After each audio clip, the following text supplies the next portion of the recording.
Okay, so let's start.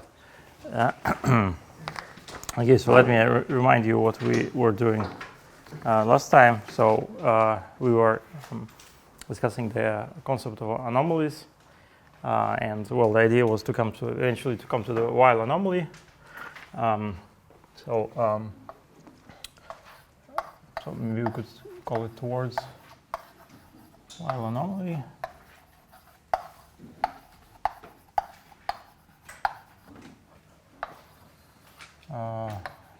About chiral anomaly, right? We were discussing chiral anomalies.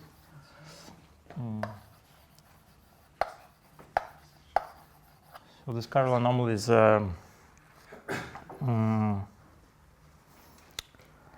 come from some loop diagrams of fermions. In principle, they exist in every even dimension, because in odd dimension there are no chiral fermions. So that's for even dimensions. And in 2D, the diagram is, as we discussed, this kind of diagram.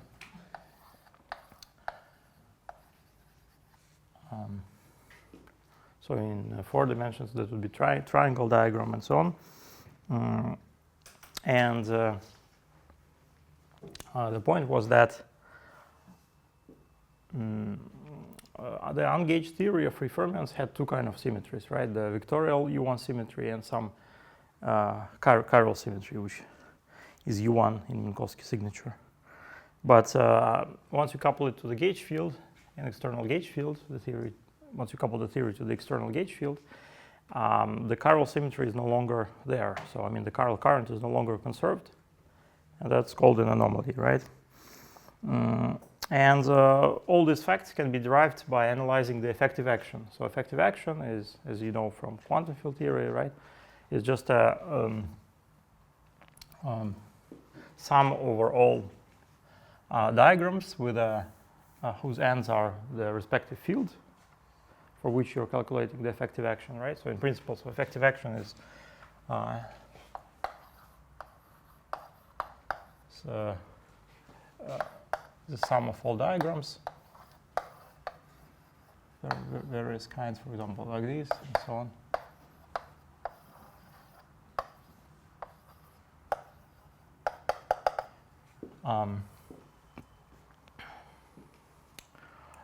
However, in this 2-dimensional theory, actually, the only diagram that contributes is this two-like diagram, and the effective action that we arrived at, or they basically just cited, that is the Schwinger effective action, which has the form.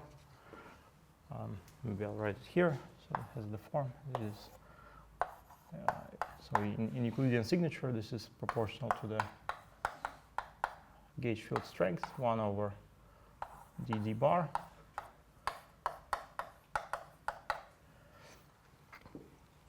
So this is Schwinger effective action, derived by Schwinger in the 50s, probably.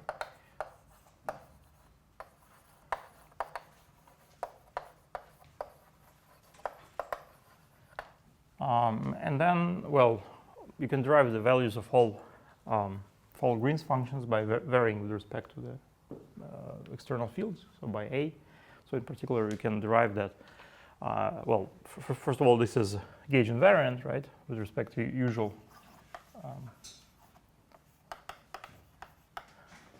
with respect to U1 gauge transformations, what we call vectorial.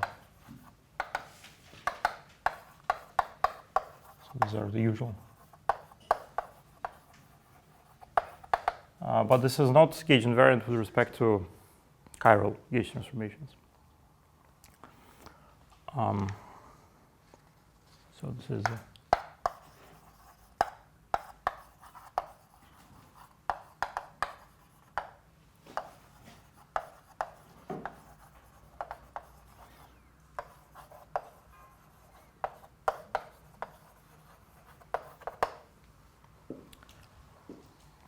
so this is a sign of the anomaly in this chiral symmetry.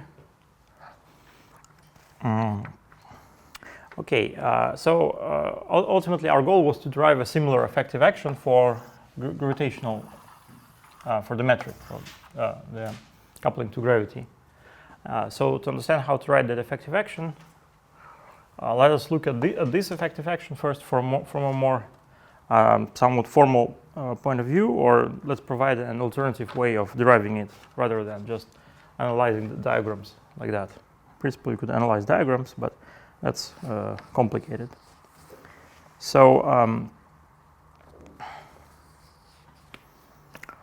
okay, so first, remember we had this model of two-dimensional fermions, right? That was rewritten in free fermions.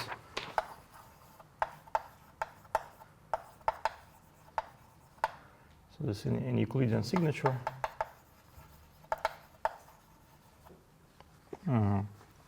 This was v d bar u plus d bar du bar.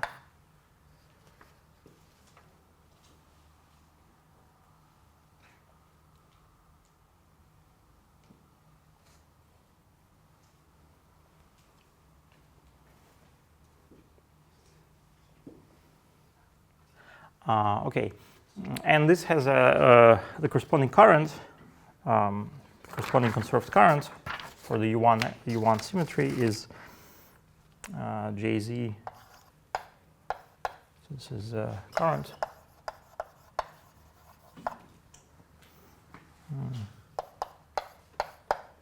V times U. Jz bar is U bar V bar. So this is the conserved current in ZZ bar components. And well, this can be thought of as a certain conformal field theory, right? So this is so some kind of CFT, which is actually, if you remember our discussion of the BC system, this is essentially the same CFT, right? So the only difference is in values of conformal charges, which, as we discussed, can be different, right? We call them J, remember. So this is essentially the BC, or sometimes this is called beta gamma system. And in this CFT, these are some Kac-Moody currents, right? Meaning that actually you see this CFT has a Kac-Moody symmetry, so not only U goes to lambda U, V goes to inverse lambda V, but actually we can say that these guys depend on Z, right? And that's still a symmetry. So that's what is called Kac-Moody symmetry. So as a result of this holomorphic dependence, you see, because this is holomorphic, so derivative, it goes through the derivative, right? So as a result, this current is not only conserved, but it's holomorphic. So d z bar jz is 0, which of course is an elementary consequence of the equation of motion, right?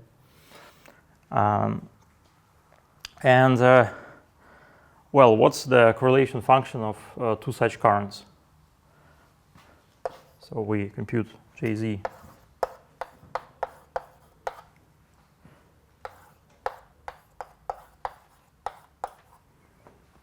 This is 1 over z minus w squared, right?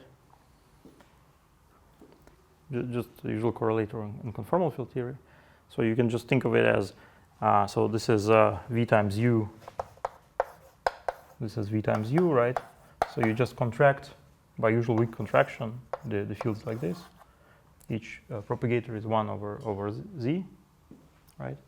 As it follows, 1 over d bar is 1 over z, right? The Green's function of d bar is 1 over z, because acting on 1 over z with d bar, you get the delta function. So you get this. Well, maybe there's some coefficient which I don't care about. This is in turn dz squared of logarithm, or maybe it's proportional to dz squared of logarithm, modulus z minus w squared. So this is a Green's function of the Laplace operator into D. So in general, in such theories of with Kac-Moody symmetry, right? We have this Kac-Moody current, and its OP with itself is always of this form. It says leading term is 1 over z squared, and the coefficient, there could be some coefficient which is called the level of that symmetry, right, or of that current. So for example, if you have 2 fermions, so you have 2 copies of this V and U field, then you have a coefficient 2, right, for example. So this is level. Okay, just let's call it level. Anyway, what did we derive here? Well, we computed the correlation function of 2 currents, so that's essentially one of these 2-leg diagrams, right? So the JZ couples to AZ. So this guy is precisely, well, there is one term which is of the type D2Z, D2W, AZ.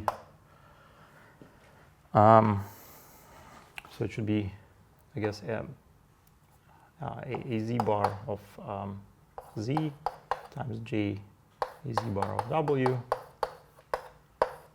jz of z, jz of w, correlation function. Right, this is the term in the effective action. So now what we want to do, we just want to substitute this is what we've computed. We want to substitute this here. We already get one term in the effective action. Of course, there is also a correlator of complex conjugate currents, right? So this is not everything. That's one diagram. When both external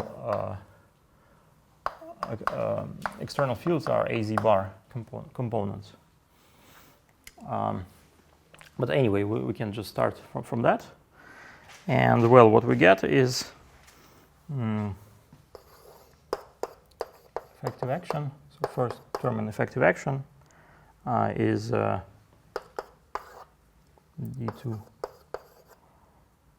d2v, so az bar of u. Then we have this 1 over, this is d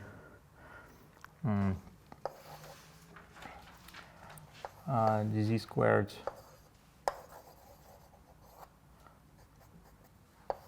u squared log u minus v squared. And so if you integrate by parts, this is precisely d2 u dA z bar over Laplacian z bar dA z bar.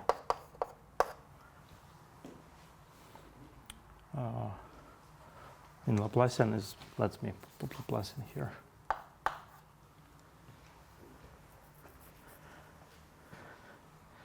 So this is just some manipulation. So we integrate by parts here twice, and we say that the logarithm is the Green's function of the Laplacian. So when I write 1 over Laplacian, that means there is a second integral here, and you contract this with a Green's function, right? As always the case. So by this CFT computation, you get one term in the effective action, which is of this form. Of course, this is not gauge invariant. This is just some term, right? Then you have a second term which comes from the correlator of JZ bar to JZ bar operators. So you also have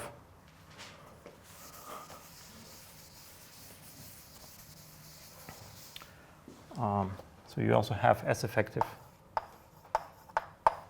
second term, which is similar but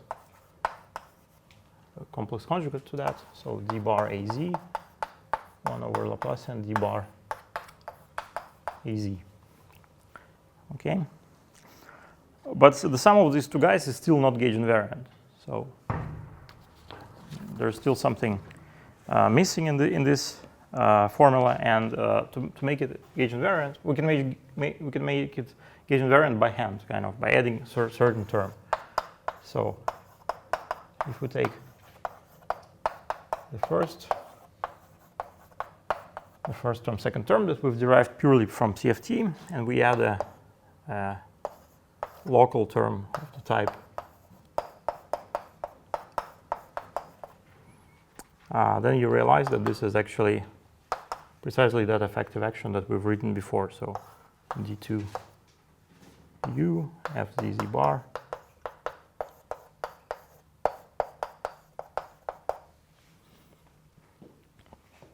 Okay, so the point is that we compute using CFT these two terms, and we add this term by hand, kind of. I mean, there's no way. So formally, if you look at the CFT that was here, there's no correlator of AZ bar and AZ. They're just decoupled, completely decoupled. That's zero. But that's actually not true because, as we discussed, the theory has some ultraviolet divergence. In the diagram, strictly speaking, is logarithmically divergent. So to do everything properly, you would have to add some regularization, some Pauli-Wheeler's fields, and so on. That would break conformal symmetry. But you can do an honest calculation, and you will see that the corresponding diagram with two ends like this, AZ bar, EZ, is actually not zero, but rather a constant. So there will be some constant remaining once you remove the regularization. And you will get this term here. But in principle, you should understand that it's somehow inevitable that you should get something on top of the first two terms because this is just not gauge invariant. So the idea is that instead of doing this complicated calculation, we will take a shortcut by doing the CFT calculation and then adding some terms that restore gauge invariance.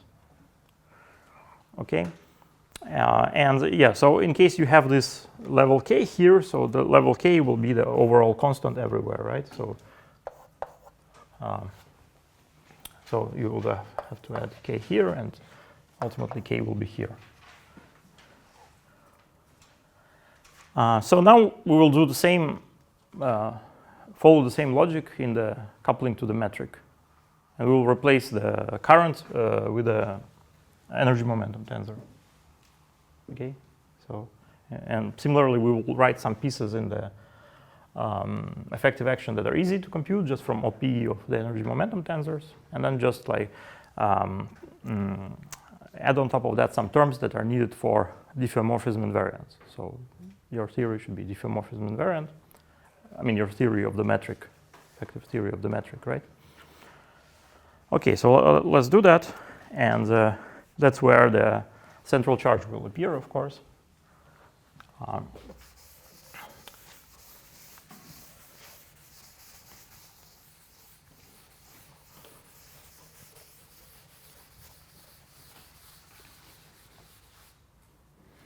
So in principle, in 4 dimensions for this calculus of anomalies, there are various methods, like rigorous methods. You have to do regularization and compute diagrams and so on.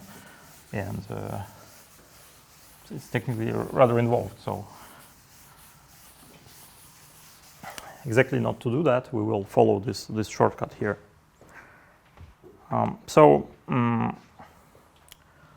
now we'll come to the Weyl anomaly, or what we call a gravitational anomaly. So now the goal is to compute effective action depending on the metric as some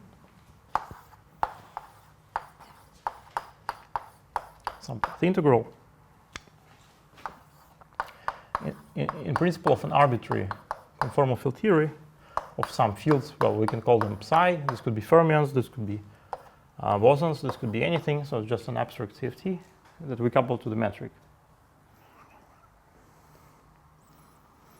And what we will do a small field expansion. So that means that the metric will be assumed almost flat. So we will do a expansion, and this is kind of small.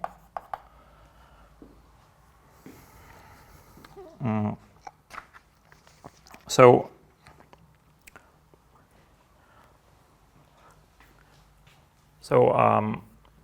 here we want to compute a similar diagram, something like this, where here there is a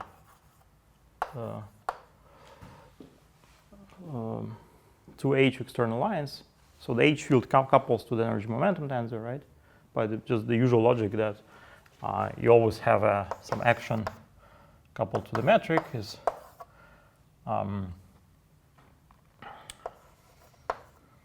an action in flat space plus coupling to the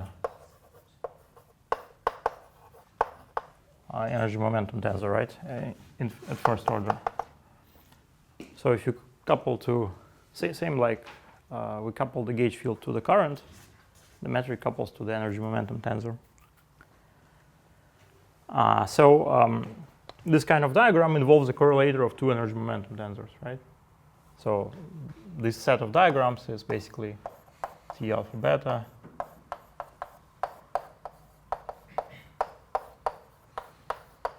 again, this is in general a complicated calculation, but the point is that we know from CFT the correlator of two holomorphic parts of the energy momentum tensor, right? So TZZ of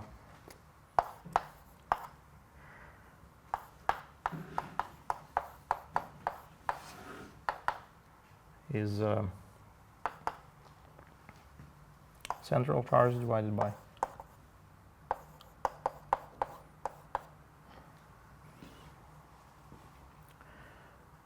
right. So this correlator is well, essentially the first term in the OPE expansion. So just like for the currents, the OPE started with 1 over z squared. This starts with 1 over z to the fourth. Because, well, under scaling, the energy momentum tensor has dimension 2, whereas the current has dimension 1. So just dimensional reasons. And now we do the same thing we did before. This is, or maybe proportional to, fourth derivative of the Green's function.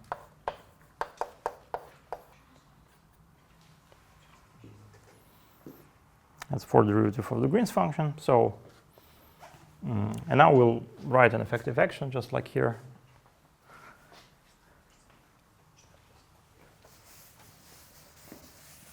Some question? Is this a divergent diagram like the one with the H's? Because the OP is like 1 over 4, it doesn't diverge, right? No, of course it's a divergent diagram, yeah. I mean, yeah, so it's the divergence is worse, right, than the than the one of the previous. I thought it would fix like this. No, I mean, but so this has a stronger singularity at coincident points, right? So if you because if you look at it in momentum space, so the energy momentum tensor has more derivatives of the fields in it. So there will be more derivatives acting on the propagator. So there will be extra factors of momenta, right? And as a result, you get you have a higher mass dimension, which means you have a stronger singularity at coincident points. So the effective action in this case has a term just like before, which is d2u d2v, which is z bar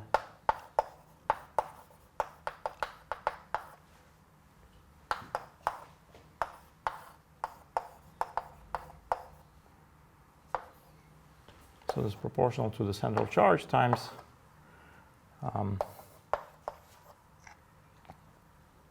second derivative of h z bar is 1 over Laplacian times second derivative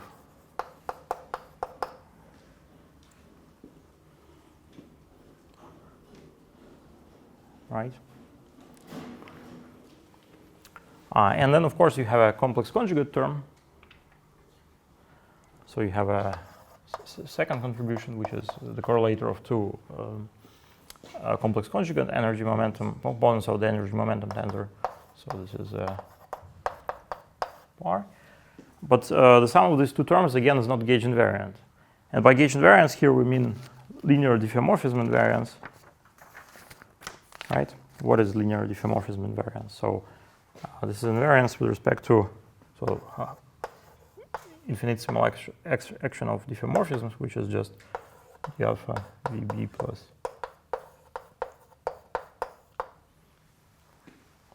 right. So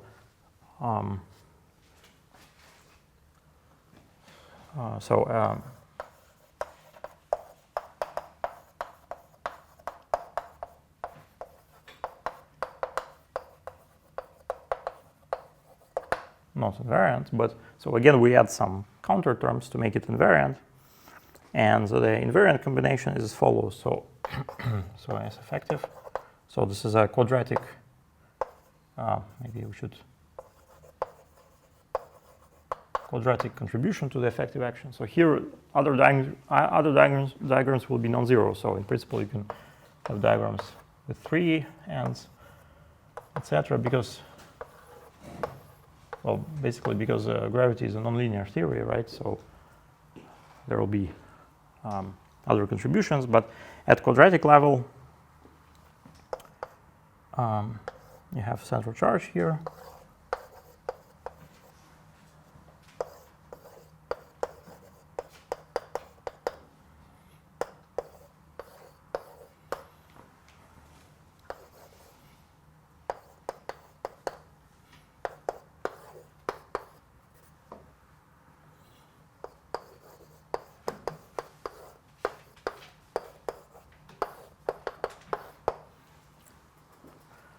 So again, it has a structure as before. So there's a 1 over the Green's function of the Laplace operator in the center, and two operators here. They're the same. I mean, this is the same. But this is the completion of the gauge invariant completion. So you can check that this piece is invariant under the diffeomorphisms. So we have added this additional term here. Sorry, we add this piece to what is the invariant part? For this invariance. Okay. So the claim is that the sum of these two terms can be uniquely completed by some additional terms that make this invariant under linear S diffeomorphisms, right? This is a Lie derivative of the metric in principle, but at linear level, this is just these terms. And so this is the analog of this Schwinger's effective action. It's called Polyakov effective action. So.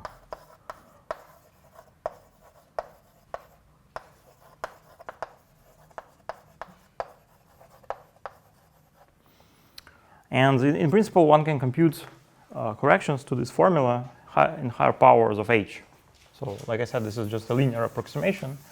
So in gauge theory, this was the only term that was there. But in gravitational theory, there will be more terms. And the claim is that, well, this combination here is just the linearized Ricci scalar. Okay. So this guy here, this is a linearized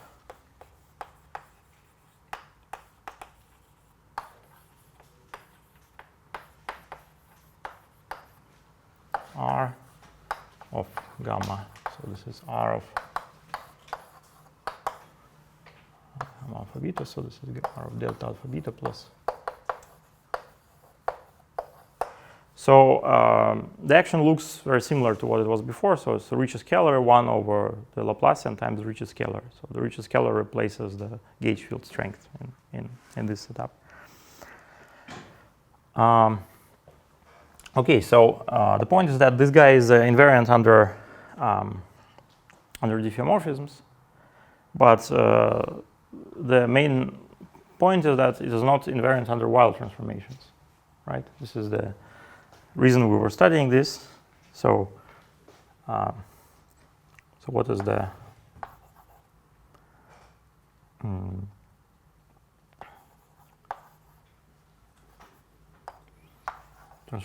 transformation of the metric, of the linear metric. This is lambda times delta alpha beta.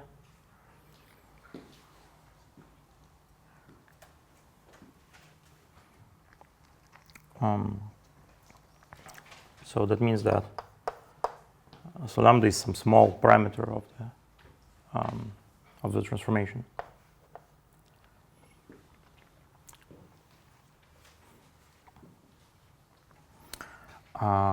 That means that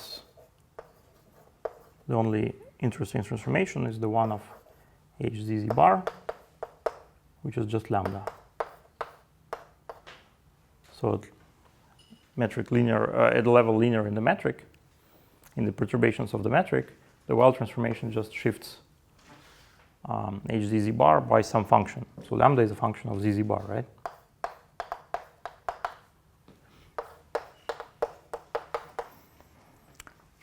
And so let's shift HZZ bar and see if this is invariant. Well, it's pretty obvious that it's not invariant, so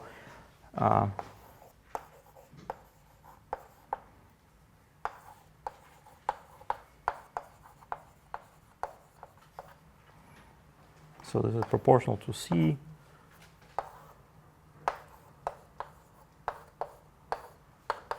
lambda times that combination.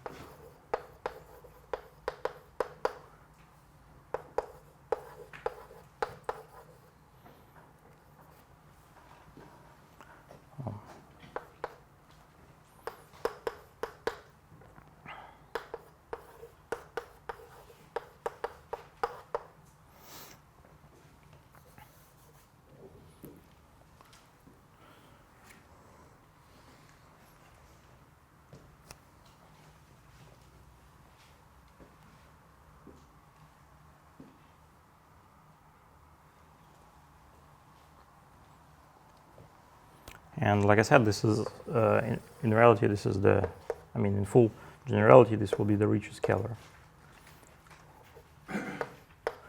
So this is often encoded by the statement that the trace of the energy momentum tensor is proportional to C. So in some gravitational background gamma is proportional to C times Ricci scalar of this metric gamma.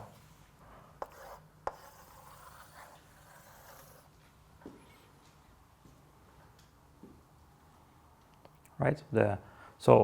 This expectation value of the trace of the energy momentum tensor is the variation of your effective action with respect to the Weyl scaling. Right? And that's what we have done here. And we get that. Right? So instead of computing correlation function of energy momentum tensor in flat space, you can compute the effective action in curved space. And then taking derivatives with respect to the metric, you will get those correlation functions. It's a generating function of correlation functions. When we wrote the OP for the holomorphic components of T with T, Yeah. Like we assumed that on the plane the expectation value is 0. There would be like two more terms, one with like T over something squared, and then another one with the derivative of T. Did we assume that they are 0, and this is like not 0? Which one? Is the 2-point function of the energy momentum tensor? Yes. The derivative of T would involve, it will be a derivative of TZZ, right? So TZZ, we expect the expectation value of TZZ is still 0. Oh, this is TZ. ZZ bar, yes. So this is actually something that was completely absent in classical theory. So we had a CFT, right? So,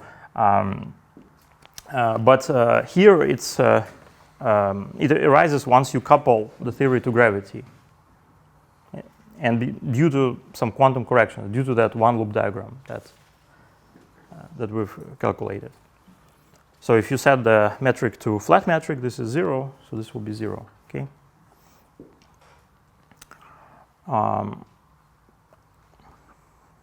So actually, I mean, something dramatic has happened, right? Because we've, you see, if we hadn't we added this term, then the variation would also be 0. I mean, it would just not depend on HDZ bar, right? And this term we kind of we added because we want to have diffeomorphism invariance of the action. So same like gauge invariance in the case of gauge theory. So that's the logic. So you want to restore diffeomorphism invariance or to preserve diffeomorphism invariance, but in the end you have violation of Weyl invariance.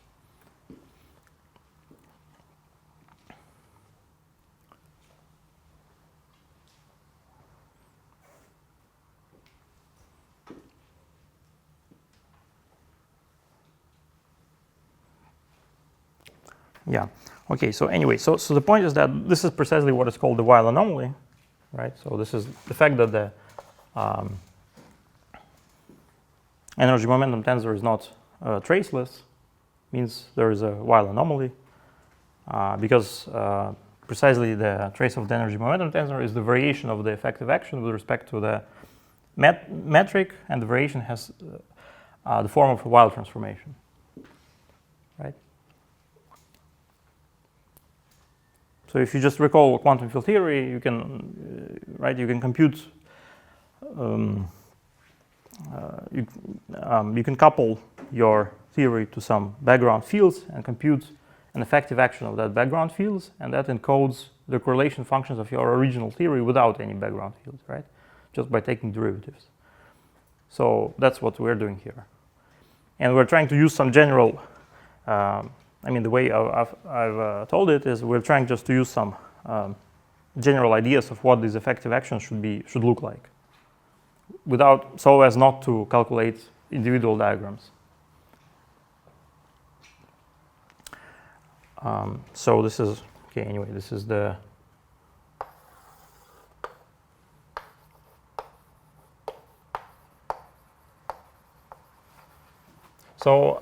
in principle, so the condition for the Weyl anomaly to vanish is that the central charge be 0. Right, so Weyl anomaly 0, if and only if the central charge. So central charge is the total central charge of our CFT system.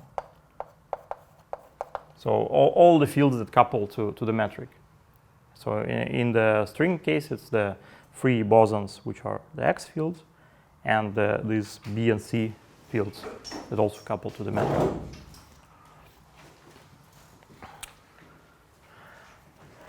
So in general, actually, this is not the only. This is not the only contribution to the Weyl anomaly. So there are other contributions. So, for example, if your theory is an interacting quantum field theory, then you might have your couplings might have non-zero beta functions, right? So your scaling might be violated by quantum anomalies, which come from the fact that integrals are divergent. So you have to impose a cutoff, and that cutoff violates scale divergence, right? Scale invariance. So in general, there are also terms in the trace of the energy momentum tensor. There are terms proportional to beta functions. So in general,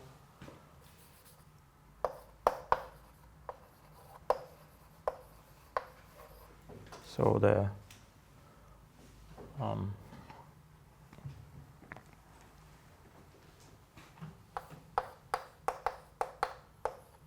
is C times R plus some beta I VI, where VI are the interactions, and these are beta functions.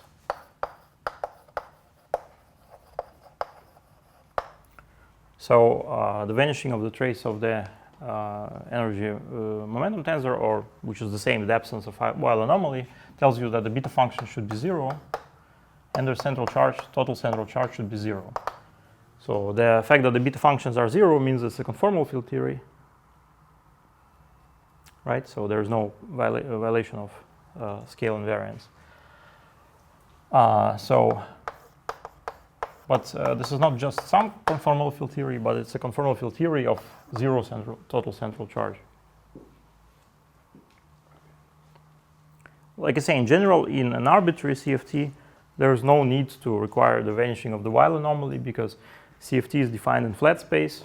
If you don't care about its coupling to gravity, if you don't insist that the gravitational field is kind of quantum mechanical and so on, then there's no reason to require that the central charge vanish. And most CFTs have a non-vanishing central charge, right? So, but in this particular setting, when we actually need this Weyl invariance to pass from gauge to gauge, so it becomes a gauge invariance in our theory, we require the vanishing of the Weyl anomaly.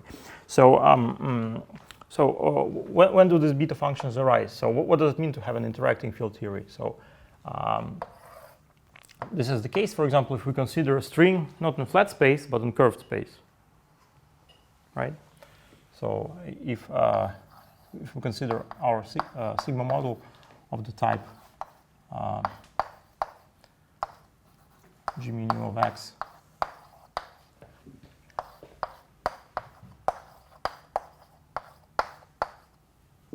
just for example this simple generalization. So from the point of view of two-dimensional theory, this is a quantum field theory with interactions because it's no longer quadratic in axis. Right? So if G is not constant, then it's not quadratic in axis. So there will be some, in general, infinitely many terms. Let's say if you expand around one point, right, this will be a Taylor series with infinitely many terms. Each term is an interaction. So each term has some beta function. So you have to compute it and require that it be 0. Okay, in general. So we were studying only the string in flat space, so this doesn't bother us. But in general, you should compute the beta function, and the beta function, for example, in this particular theory, is just the Ricci tensor of this metric G. So requiring that it be 0 is effectively Einstein's equation, right? In empty space.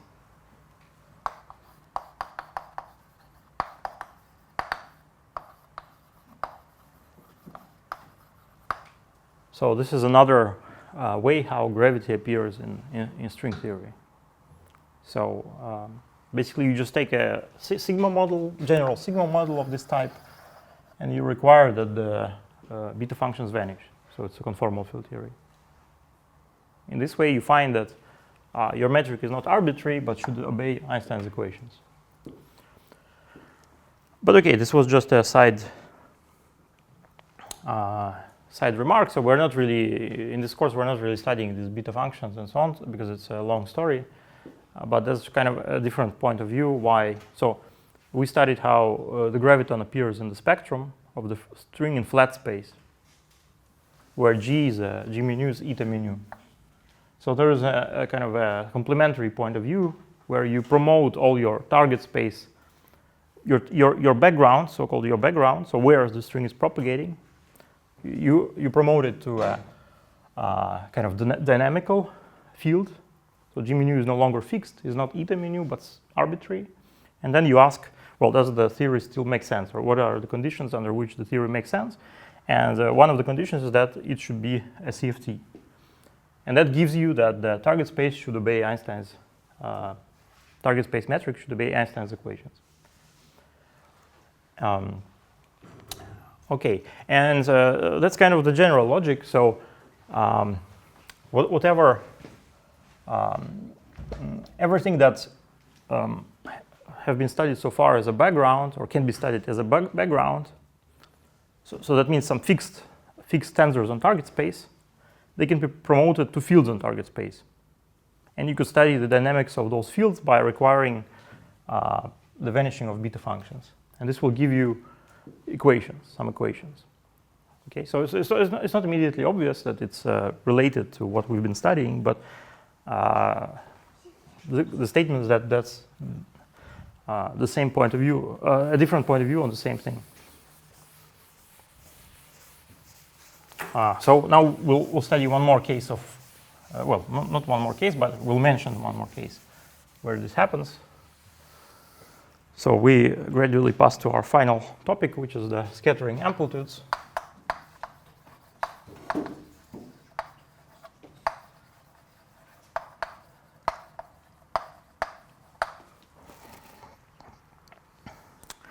And well, so far we studied the free string. So the free string means that the worldsheet is a cylinder or the closed, or an infinite strip.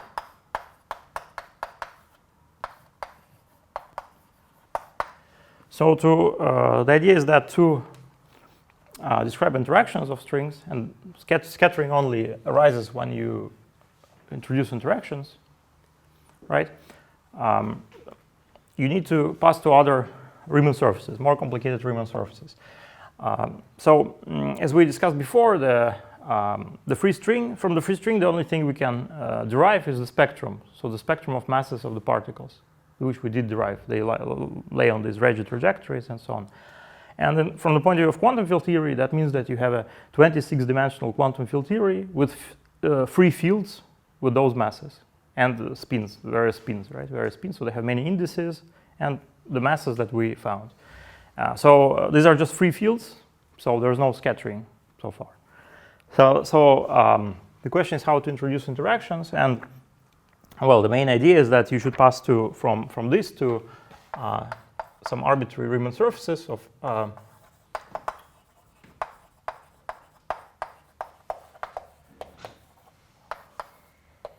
genus G. G is the genus, and N is the number of punctures. So some Riemann surfaces with punctures. And we will now argue why that makes sense. And what we'll be computing some correlators of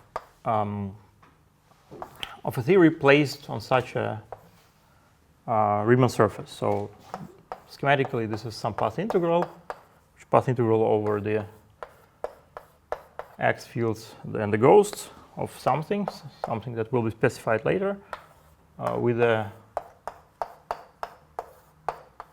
x action, the ghost action, and then we will put here something which is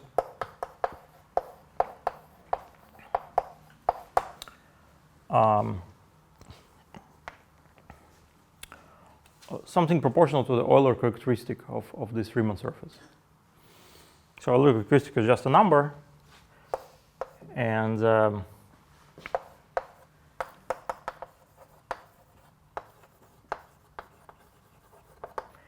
this is some constant.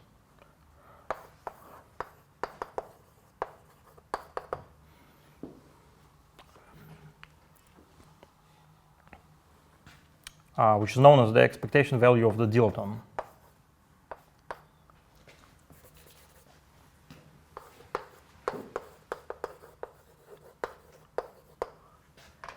Okay, and after the break, we'll discuss why it's an expectation value of the dilaton and so on, and how to interpret this.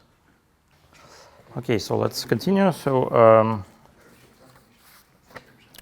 we promotes everything to Riemann surface of genus G with n punctures. We had that term e to the minus phi 0 times the Euler characteristic of this Riemann surface. So phi 0 is called the expectation value of the dilaton. So again, just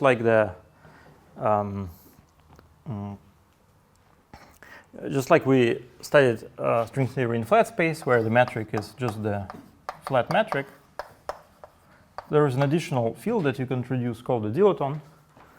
So actually, one can also introduce a skew-symmetric field, B mu nu, which was here just 0, and the dilaton, which is now going to be a constant. In principle, they can all be promoted to fields, to non-trivial functions of x's And then your, so the Lagrangian of the theory takes the form, so G mu of x, same like we had before,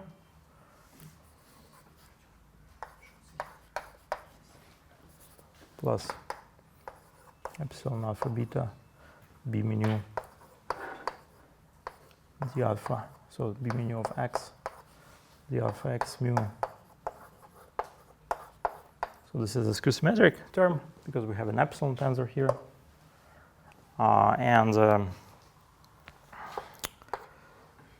Plus you can have this phi of x multiplying the Ricci curvature of the worldsheet metric.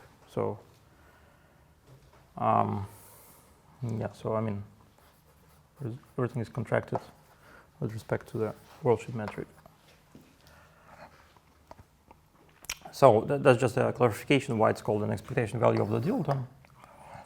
And also coincidentally, or more exactly non-coincidentally, these are the same fields that featured in the spectrum, as we discussed. So in the spectrum, we not only had the skew-symmetric tensor, we also have a skew-symmetric tensor and a trace term, remember, which was a scalar field. So of course, we have many more fields. We have all these massive fields that could also be added to the action. They have many more indices, so they will come with more derivatives. Not just 2 derivatives, but say field with 3 indices will come with 3 derivatives and so on. But this is just some side comment. So so what is the Euler characteristic here? So the Euler characteristic is, if you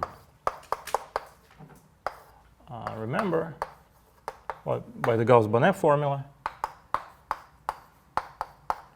this is 4 pi integral of the scalar curvature. And by the way, when we pass to Riemann surfaces, we of course implicitly assume that now we've rotated everything to Euclidean signature, right? So from now on, everything will be in Euclidean signature.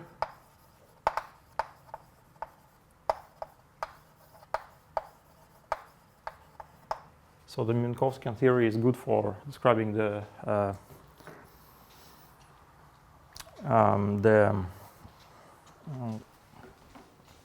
free string, but it's not really good for describing interactions or describing Riemann surfaces.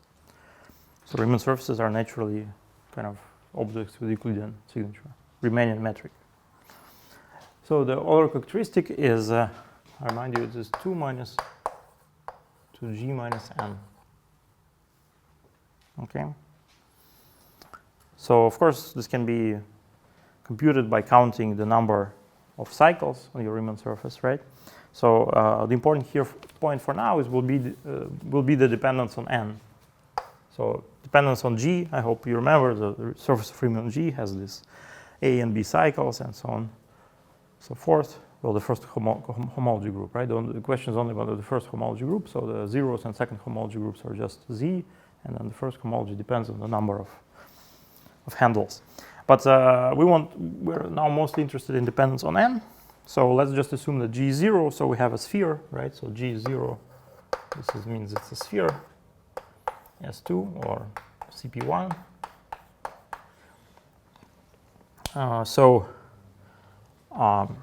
If you consider a sphere with one marked point, that's a disk, right?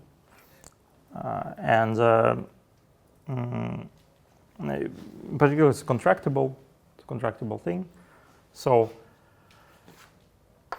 sigma 0, 1, this just contracts to a point. So that means that it's H2 is trivial.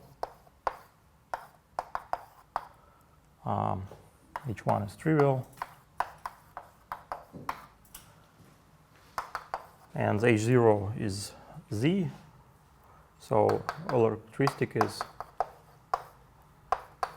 1. So this is 2 minus 1. Okay, and notation of this formula. And then if you have more punctures, that's like a disk with more punctures. So n minus 1 punctures.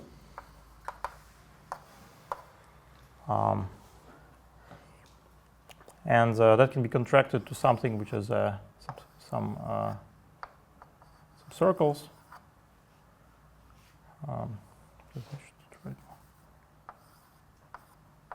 So anyway, this is contracted to something one-dimensional. So it's H2 is 0 again, and the only non-zero groups are H0 and H1. H1 will depend on the number of circles that you have. So if you think about it a bit more, then you find that so that H1 of S2 without n points is z to the n minus 1. And this gives this formula, essentially.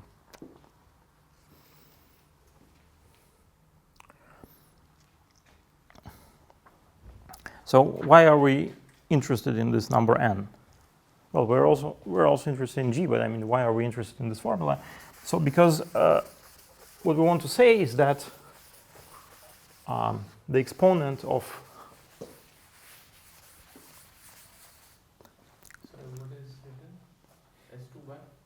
without n points. I just wrote n times point, but I mean P1, Pn without n points, with n points cut out. So the point I'm trying to make is that the correlator that I wrote before,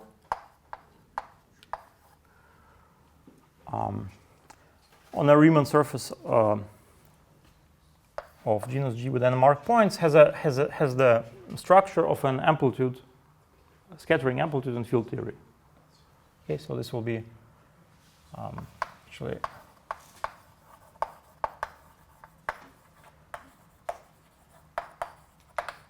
amplitude. So so this is sigma Gn. So of n particles at G loops.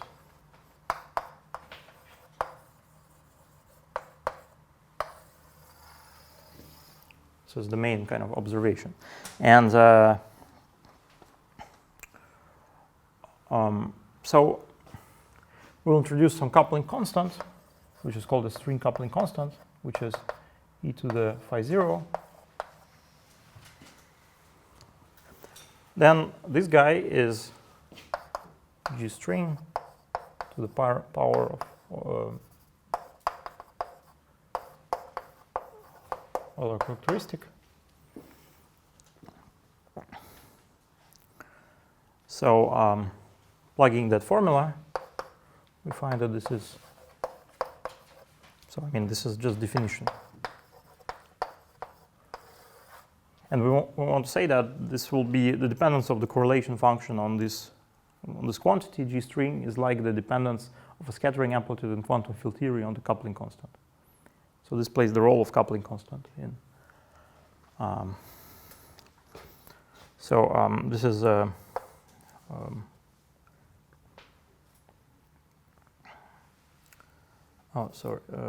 mean minus the other characteristic. So this is minus 2 plus 2g plus n.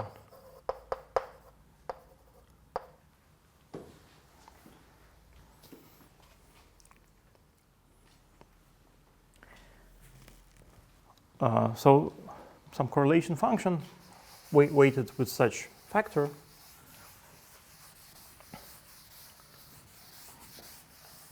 has this dependence on G string. And let's recall what's the dependence of a scattering amplitude in quantum field theory with the same data. So n particles at G loops. So let's consider cubic field theory. So cubic, say phi to the cube. field theory. Remember when we were discussing the Vinciano amplitude in the first lecture and so on, we also assumed that we have cubic field theory with cubic vertices. So we have some diagram with the following data. So we have L number of loops, V number of vertices,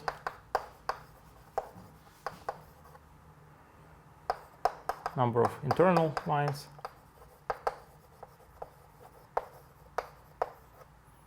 E is the number of, this is E number of external lines.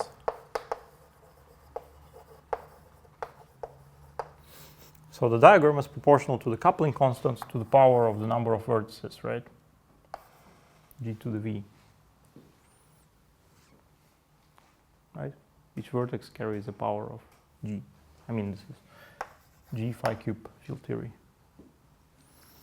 So then there are some relations between those numbers, right? The relations are that 3V is 2I plus E, and number of loops is I minus V plus 1. Right? So these are just some topological relations that say that so each vertex has 3 lines. So this is that kind of total number of lines, but if it's an internal line, it's counted twice. Right? If it's an external line, it's counted once. And then this is the formula for the number of loops. So if you think about the number of loops, so each internal line has if you assign to each internal line an independent momentum, so the number of loops is the number of independent momenta, right? So if you assign each internal line an independent momentum, you will have I momenta, but then at each vertex there is a conservation of momentum. So you subtract the number of vertices, and well, there's some plus 1 that has to do with the overall conservation momenta of the whole diagram. So just usual relations. So as a result, you derive that V, you just find V from here, is minus 2 plus 2L plus E. So actually the dependence on the coupling constant of every diagram is minus 2 plus 2L plus E. So comparing this with this formula,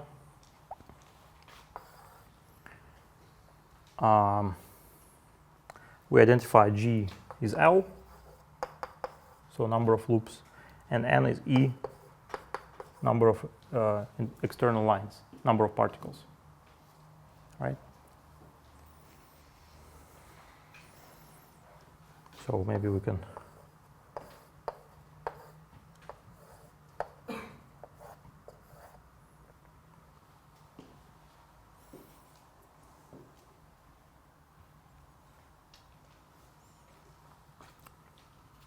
so for example here, right, we have three vertices, 1 loop, and 3 external lines. So you can check that formula there.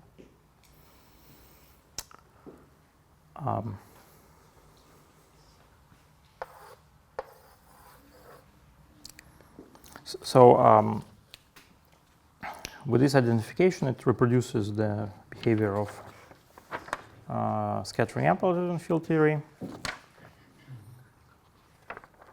But now, so let's analyze what kind of metric on our Riemann surface can give us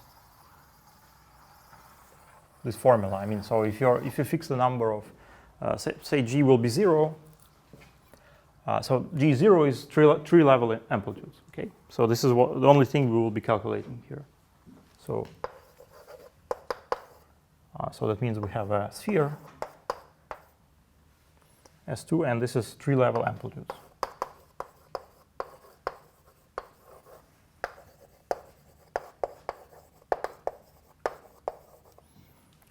So if you remember, we discussed it at the first lecture that Vincent amplitude is a 3-level amplitude, and we even drew some diagrams in field theory, exchange diagrams. So Vincent amplitude is amplitude for scattering of 4 particles, right? We drew some diagrams like this. So this is one loop already that we don't calculate here. So, but okay, this is a sphere, but it still has some punctures and punctures. So we may ask, what kind of metric do you have on this sphere with n punctures that would give you this identity?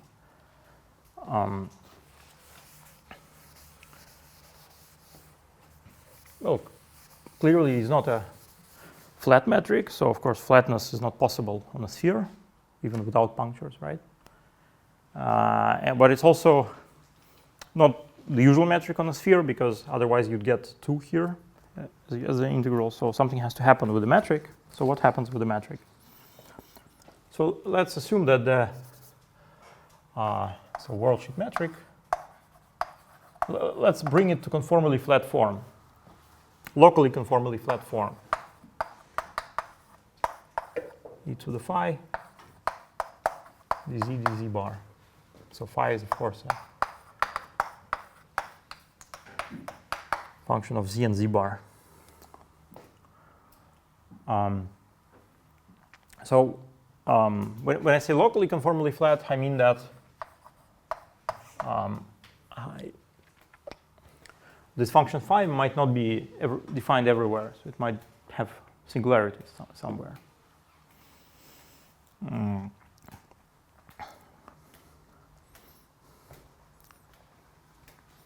And by the way, when for example, we were talking about Weyl rescalings, Weyl transformations, we assume that the function that we're rescaling by is everywhere regular, right? So on your surface. So let's write out this formula in this metric. So what is it? So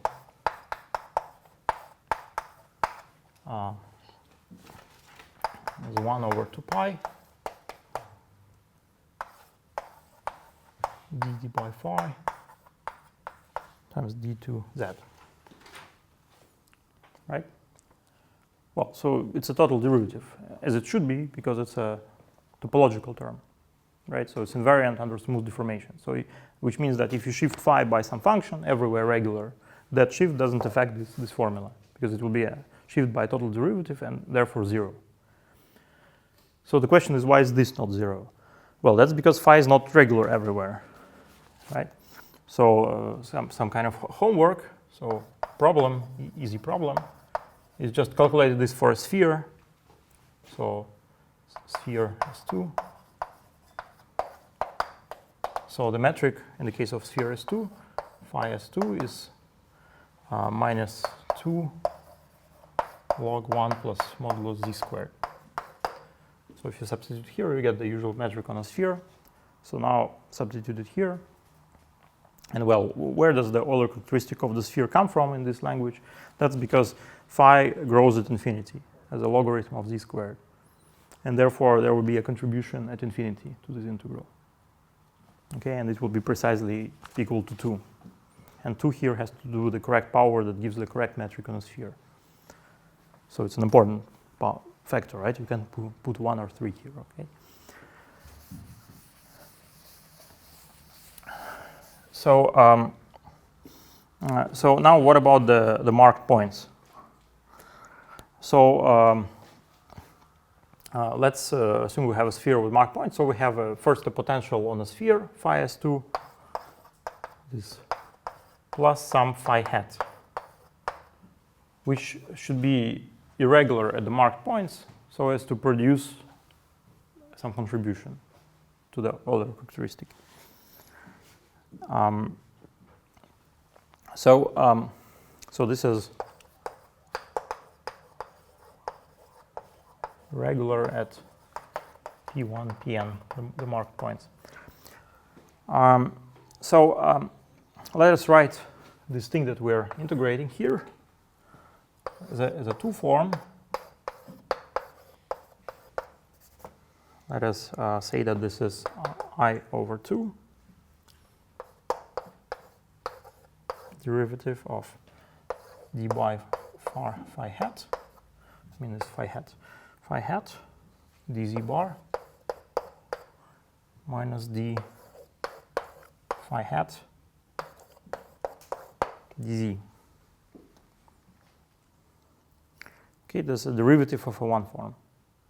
And yeah, we assume that this phi hat is everywhere regular except at the marked points. So we will make some circles around the marked points, right, and etc.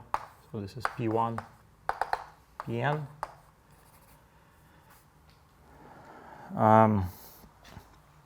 So then the integral of 1 over 2 pi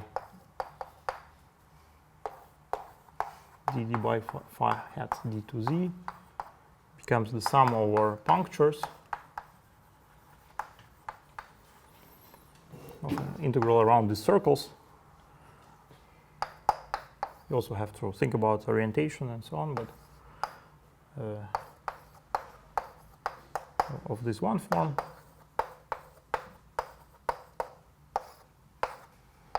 Right? And well, we know that each puncture should contribute unity to the Euler characteristic, right? So I mean, we are asking how phi hat should behave so as to contribute unity. Well, clearly this is just each such integral just an integral, an angular integral around the puncture, right? So this should be d phi basically, right, over 2 pi. So yeah, this is 1 over 2 pi.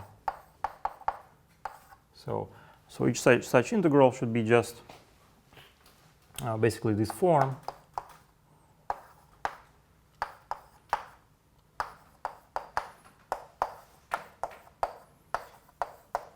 Should just be d phi, which is I over 2 d log z over z bar bb minus. So anyway, you from this you derive that phi hat behaves like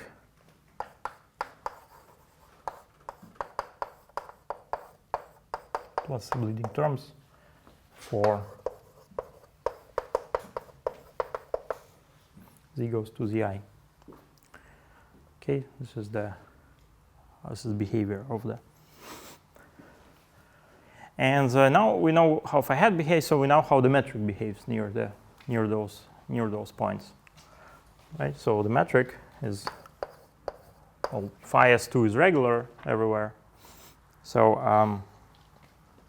it behaves as dz bar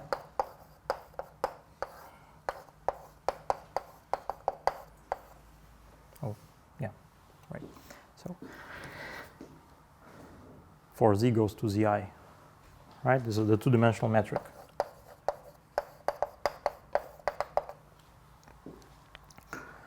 And so what is this? What is this guy? What kind of geometry is this?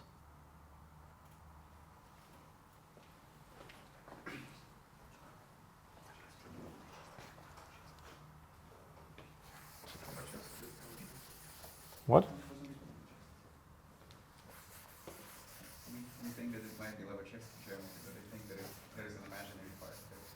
No, it's certainly not Lobachevsky geometry. I mean, under a change of variables, if you take log z, this will be flat, right? It's a cylinder. Yeah, it's a cylinder, exactly. So it's a cylinder. So the geometry is that of a cylinder.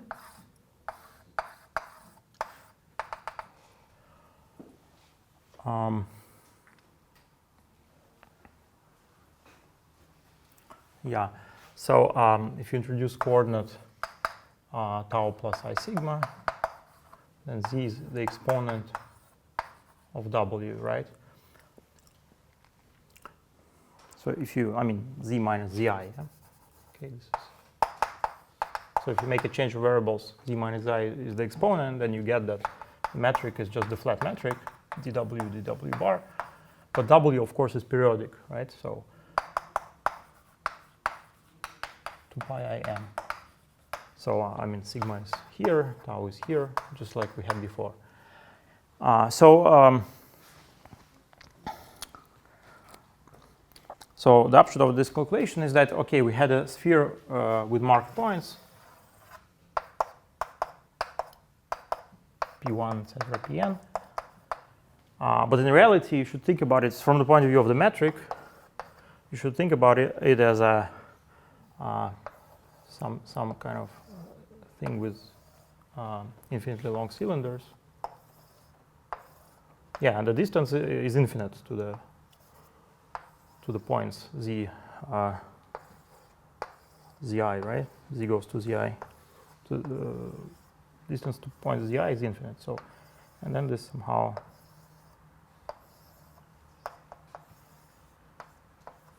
So, actually, although it's a sphere with marked points, but the kind of the natural metric on it actually tells you that you should kind of think about it as this kind of object. So the metric is singular at these points. As a result, they are infinitely far. So it's more natural to kind of view it as this thing. And ultimately, this will, well, this is meant to symbolize, ultimately, this is meant to symbolize the worldsheet of two strings, right? So there are two strings that are kind of merging and then scattering back. So that's the idea. But so far this is just a property of a Riemann sphere with punctures, that the metric on a sphere with punctures has this shape basically. But now, okay, but actually you can literally think of this picture as our map, our embedding. So remember, we always have an embedding of our Riemann surface in our target space, right? So you could think of it as literally our map from a sphere with punctures to this target space by some functions x, right? Our functions x. And we want this to be the induced metric on the. So, in particular, because we know that these points are infinitely far, that means that they should literally be infinitely far in target space.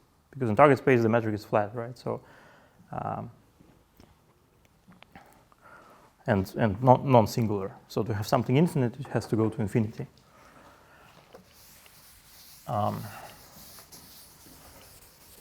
So the question is, what kind of map should you have to have this as an induced metric on so that the induced metric would have this this shape kind of. So I remind you that the induced metric is dx mu d bar x mu dz bar, and well, we want this to be dz bar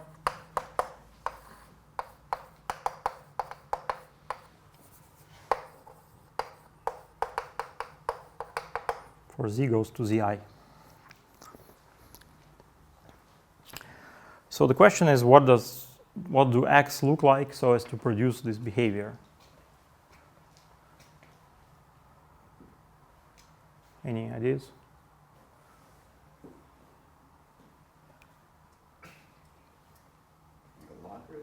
Yeah, exactly. So, so the axis will be some constant, which we will call alpha prime p mu for the moment, but later we'll see why that is the case. So logarithm z minus zi squared for plus something regular for z goes to zi. So this is some constant, right? If you differentiate this, this gives 1 over z, and this gives 1 over z bar. So altogether, this gives this behavior.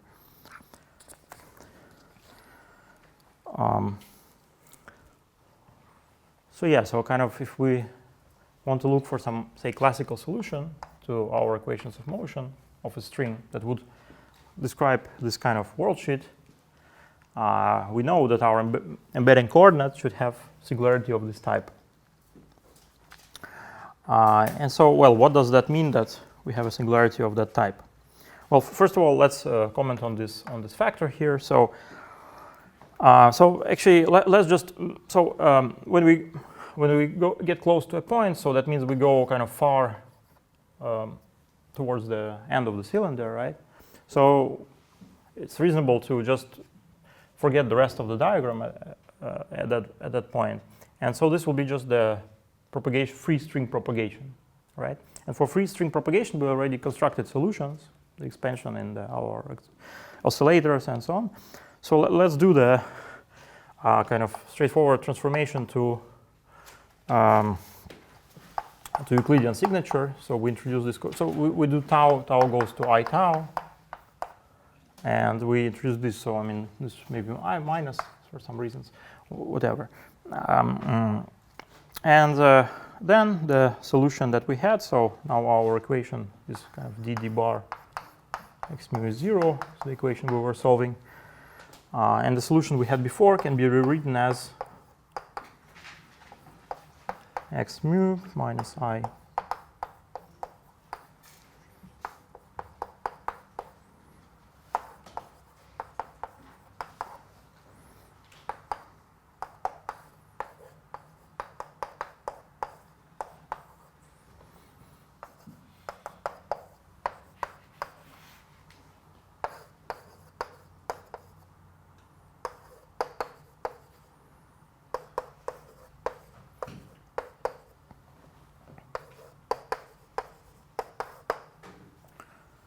something like this. This is just a rewriting. And now we do this change of variables that z is the exponent of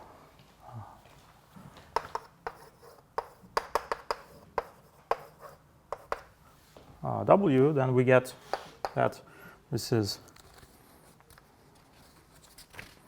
this is the solution on the cylinder. So we get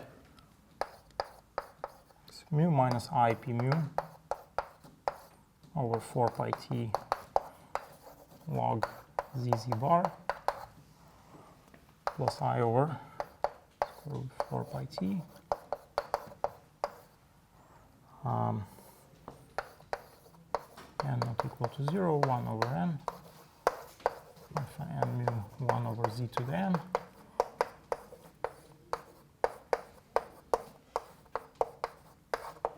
Z bar to the n. Okay. And well, we see the characteristic term actually that we're looking for is this term here, right? So we actually have a logarithm ZZ bar here. So therefore it makes sense to compare this with this term. And so the conclusion is that x should behave as minus I 4 pi t. So this alpha prime is proportional to 1 over t log modulo z squared.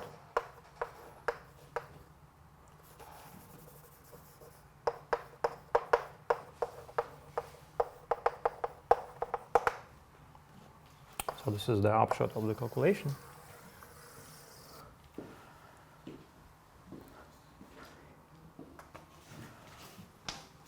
So we assume that each end will be parameterized by some momentum, okay, p1 mu, p2 mu, p3 mu, p4 mu. So we will interpret this as particles with some momenta coming in and then scattering. So, but what does that actually mean? That actually means that we're not solving the Laplace equation or free equation, but we have some source terms, right? So those singularities are sourced by something. So in fact, we are solving an equation, a Poisson equation of the following form.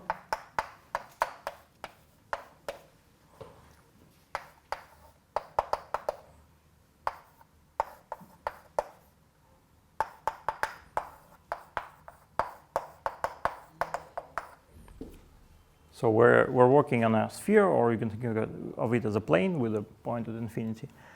And we have source terms at the points, delta function source terms, because if you, as we already used it many times today, logarithm is the Green's function for the Laplacian, right? So acting on this with, so like a useful identity is 2 pi. Okay, this is useful identity. So we have this Poisson equation.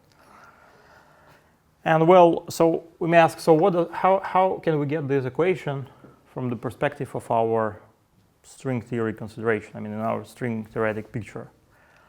Well, it's exactly the equation that will arise as a equation of motion if you consider the correlator of the P1, Z1, Z1 bar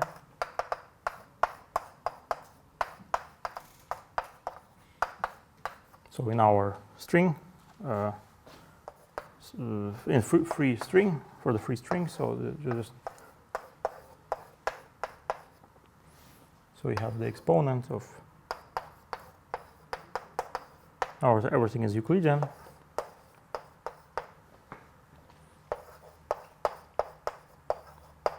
So this is the Polyakov action, the free action,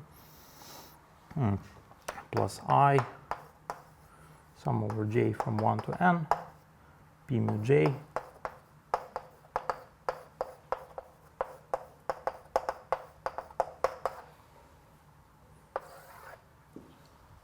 right? So if we consider such path integral, this is a Gaussian integral. So to compute this integral, we use just the classical equation of motion. The classical equation of motion will be this equation here. And so what are these operators that we're computing? Well, these are operators that correspond to these insertions, right? So these are dp of zz bar is the exponent of I p mu x mu of zz bar.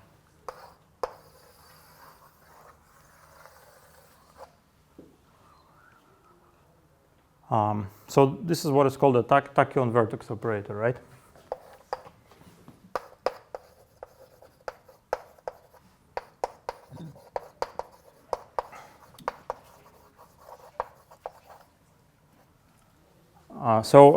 We will, of course, ultimately, I mean, this whole thing can be generalized from tachyons to other particles by using the state operator correspondence in CFT, right? So this can be generalized to other operators, I mean, but we've kind of in a simple setting, we've just motivated the fact that the correlator of such operators will give us some solution to the equations of motion that gives rise to this worldsheet, which is a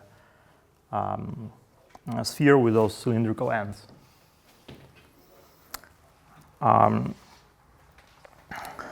Okay, so next time we'll relate this to the scattering amplitude of n tachyons. Okay, so ultimately this will be related, not exactly equal, but related to scattering amplitude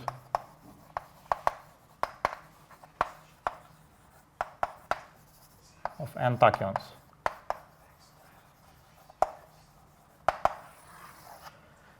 And well, you can, if by replacing this by other operators, which are multiply this exponent by some dx, d2x, and so on, you can get other particles, all particles of the spectra that you like. Okay, but anyway, this will be next. Yeah, so ultimately the amplitude will be take the form of a Veneziano amplitude once we do some manipulations with it. But that will be next time. Yes, yes. Next time we still have a lecture, so please come. Hopefully it will be the last one.